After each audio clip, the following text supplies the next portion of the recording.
What up, travelers? It's your boy checking in right now. Got another discussion topic today, and I know I was supposed to do one like last Wednesday or the Wednesday before that, but had some technical difficulties with my camera or whatever, so that's why I couldn't record or whatnot. But we back on it though. So with that said, today's discussion topic is gonna be, I feel like, a hot one, a pretty popular one that a lot of people kind of want to know about or whatnot. And I'm gonna talk about long distance relationships. So my experience with it, how I deal with it, the problems that you might encounter with it, how I feel like you can make it work, how I feel like it might not work. Just a very different situation with it. If you are in a long distance relationship, this might help. I ain't no Dr. Phil, nothing like that, but I feel like just being in it and being experienced in it, for a while, and being in one of the further long distance relationships that you can be in, as far as like, Missy being in Cali, and then I might be in Arkansas or playing somewhere, on the East Coast or something like that. I feel like, that's about as long distance you can get, and us being apart for 8 months. So, I feel like I got a pretty good, perspective on it. So that's what we're gonna talk about today. And with all that being said, let's hop right into it. So first and foremost, I'm gonna state the obvious. A long distance relationship is hard. Like, no doubt about it. Like, if you are in one, I'm pretty sure you're going through it now, as far as like, like the toughness of it, being away from your significant other. Nothing with that said, not saying that, it's gonna be a rough roller coaster the whole time, and that you're gonna be going downhill or anything like that. I'm just saying that you're gonna encounter some problems along the way or whatever, and just, some tough mental, tests that you can go through. I feel like you definitely got to be very mentally strong to be in a long distance relationship, because of the obvious of being so far apart, not being able to be there, see that person like you want to. And a long distance relationship doesn't have to be, a person's in, like our situation, a person in Cali, and then I'm in, like I say, Arkansas, or I'm in, Philadelphia or something. Like, it doesn't have to be that long distance. Like, your long distance could be, 3 hours. That makes it a lot easier, don't get me wrong. You could just drive on the weekends and see that person. Y'all could just go back and forth or something. But I'm gonna talk on the mindset of it being a far relationship, where you might have to fly, or you might have to drive like a significant amount of time, maybe 7-8 hours, where you can't just hop on the weekend and go back and forth like that. So I'm talking about it on that level. I feel like if it's on the level of it's only 2 or 3 hours away, and I feel like every other weekend you can kind of drive back and forth or whatnot, as opposed to, like I said, it being 12-13 hours away, or East Coast to West Coast. Just with me and Missy, like, I know when we first started dating, I told her to wait. I was like, man, let's do a trial run first. And what I meant by that is, I was like, let you get a taste of like my lifestyle, like what I go through. So I'm going, 8 months out the year. So I was like, I'm gonna let you get a feel for this, see if there's something you want to like really, get involved with. And then for myself, like, I want to see if I want to get involved with it, because I wasn't too sure. So I was like, let's just do a trial run, see if we both like it. So that's what we did, man. Like, I was like, I gotta go to spring training, and then when I go to spring training, I'm going through the season for 5-6 months, and then I might have to go play for another month at the end, and then the off season be 4 or 5 months. But for that 6-7 month period, I was like, let's see if that's something we both want to do. And so that's what we did. We did a whole year like that, talk to each other and stuff like that, on the phone, text, and long story short, we basically ended up realizing that it's something we wanted to do, and it worked out. And I think one of the reasons it worked out so much for us is because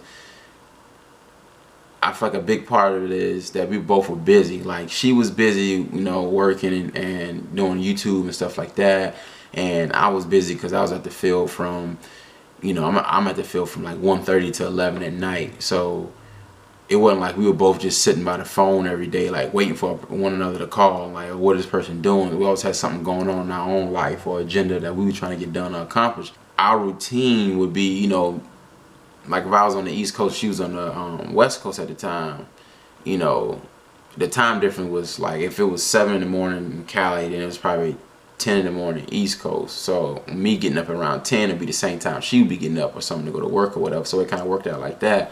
You know, we would text each other, you know, good morning, you know, et cetera, every day. And then, you know, she would go to work, and then like on her lunch break or something, I would give her a call or text her. I wouldn't do it every day, but just about every other day or every blue moon, you know, call her, say what's up, see how she was doing on lunch break, just to mess with her.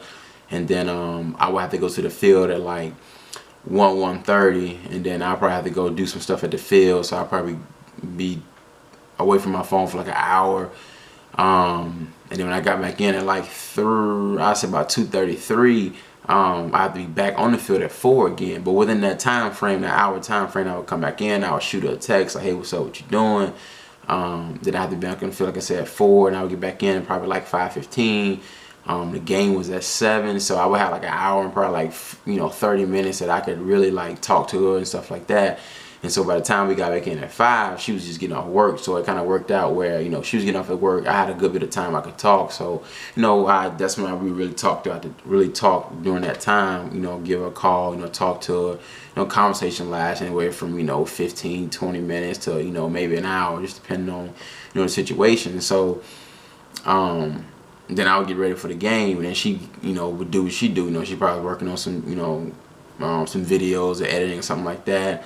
Then I know a lot of times she would watch the game because she would comment, you know, when I come back to my phone at the end of the night, she was, and I would see have a text from her, and she would be like, oh, I saw you got a hit, or this and that and the third. So, you know, so she was, I noticed that she was still like watching the game even though I was playing. After the end of the game, we get done like 10:30, 11. Obviously, we would talk, you know, like I said, it could range from 30 minutes until the sun came up, you know, puppy love status type stuff. You know, we did that often, especially in the early stages. You know, you got that puppy love. But like me, myself, like I'm a spontaneous person. So, and I hate getting in a routine like that in a sort of way. So I would like break it every now and then. That's why I said I never called it every day during her lunch break, because I would kind of want to mix it up. I didn't want her to expect it, if that makes sense. I mean, I guess you could look at that both sides, like, or like I probably should have, or I shouldn't have, but I didn't want her to be in a routine of like every day expecting like I should call, I should call, I should call, I should call. I looked at like of a surprise. Like I might have called, I didn't call. Well, sometimes I could have, you know, something could have came up. I don't know.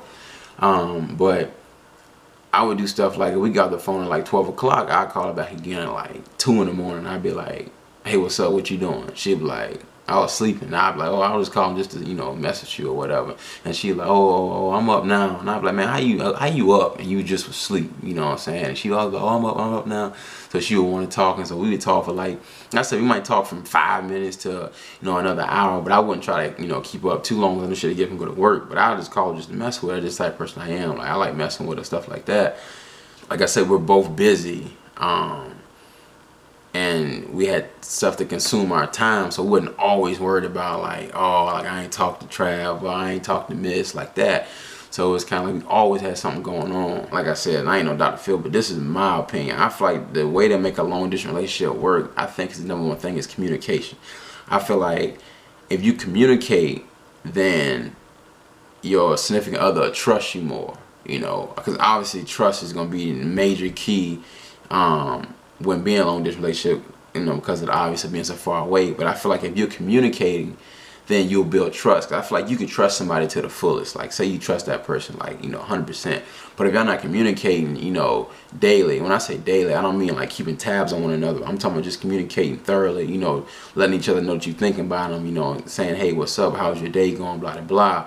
I think if you're not communicating, I think that you'll lose that trust factor, because then you feel like, well, dang, like this person too busy, or what they got going on, or that, you know, we ain't talking as much, or this and the third.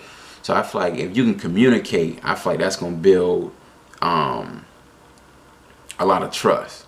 You know, that's gonna help. That's how I look at it. Communication and trust. That's how I look at it. And that's, like I said, that's what we did a great job of doing. We communicated all the time. We talked all the time. We text all the time. You know, Skype and stuff like that. To the point where it was almost like we made one another feel like we was there beside each other without even being there. Even though we was probably, you know, 2,000 miles apart, we always felt like we were like right beside each other. So I think you just gotta communicate first and foremost. And then, like I said, do a trial error, man. Like, and what I mean by that is like, tell a person like, yo man, let's just be friends for a month and see if we like this. That way you can kind of get a feel for it, and then you don't get too deeply involved before telling a person like, you know what, I can't do this, I thought I could, or whatever. And then that way nobody's hurt. That way nobody's hurt in the long run, instead of jumping into it and then 2 months later you're like, yo, I don't want to do this no more. It's kind of like, well, let's take our time with it. And that's another thing I would say first too. I say, man, take your time with it before just jumping right into it. Make sure it's something you want to do. And then if you do get into it, communicate with that person. You know what I'm saying? Like, make sure you're always thinking. Let them know you're thinking about them. Call them out the blue. Don't stay in a routine. Call them. If you usually call a person at 2, call them at 4 that day, or call them at 2, then call them at 4. But not like no clingy type mess, but just mix it up and stuff like that. Like I said, I'm spontaneous. I like to be different. I like doing different things and stuff like that. So I think you just gotta mix it up, and you make that person feel like they're there and that you're always thinking about them, even though they're so far away or whatever. And I think it'll help in the long term, because it's gonna be rough times. Every relationship has its ups and downs, and y'all gonna have y'all problems, and where y'all might argue about something. And the fact that you can't talk to that person, right then and there, it's like, well, I gotta talk to you through Skype, or I gotta talk to you on the phone, but I might not see you. We got a problem we trying to work out, but I might not see you for weeks at a time or something like that, whatever.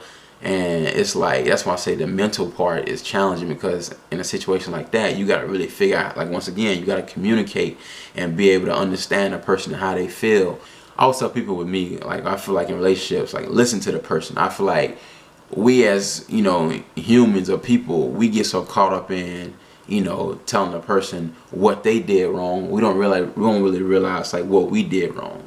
My favorite thing to tell somebody is flip-flop it around. Like, how would you feel if this person did that to you, or said this to you? So, if y'all going through a problem, and it's like I say, dealing with the long distance, it's like, listen to that person and try to figure out like, okay, why is this person feeling like that, or what happened? Because the reason why that's so important is because, like I said, you can't talk to that person right then and there. Like, you might not see that person for a while, and if you let that little problem fester into a bigger problem, then it's going to just be too big to handle. So I feel like you got to be able to really communicate and say, okay, like, what's going on right now?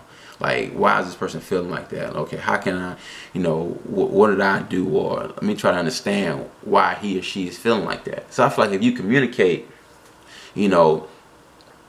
and understand significant other and where they're coming from, it's gonna help. I'm not saying it's gonna be the ultimate like solution to figuring it out, but I feel like it'll definitely help in a situation like that, because like I said, it's gonna be mentally challenging for you and that person being long distance, if y'all, or when, because like I said, every relationship has its problems.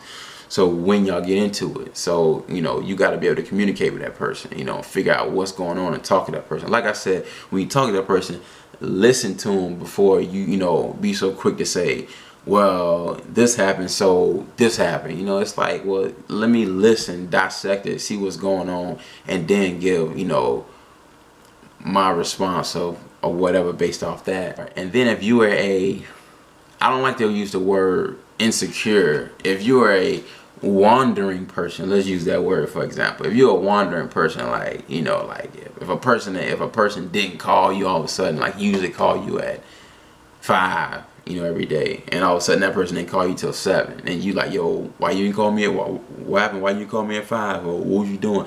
That's gonna make it tough too. I feel like you gotta be kind of like, I won't call it laid back, but I feel like you gotta kind of be chill, in that type of, relationship, because like I said, all the odds are against you. So it's like, you gotta kind of be chill and like, I wouldn't, and sort of kind of give each other that space of like, yo, you supposed to call me at 5. Why you call me at 5? Well, you usually call me this and that. Because like I said, y'all already long distance, so the odds are they're working against y'all. So the first thing that goes out of whack or goes out of order that you ain't used to, then it's like, well, what's going on? Because you don't know, because of that person so far away. And then like, that's why I say, like, when I say getting a routine, I don't mean keep tabs on a person, because I feel like you keep tabs on a person, and then the minute that person breaks that routine, it's like, oh, like what happened? But it's like, people, different things happen, throughout the day in a person's life where, maybe they couldn't call you at 5 because,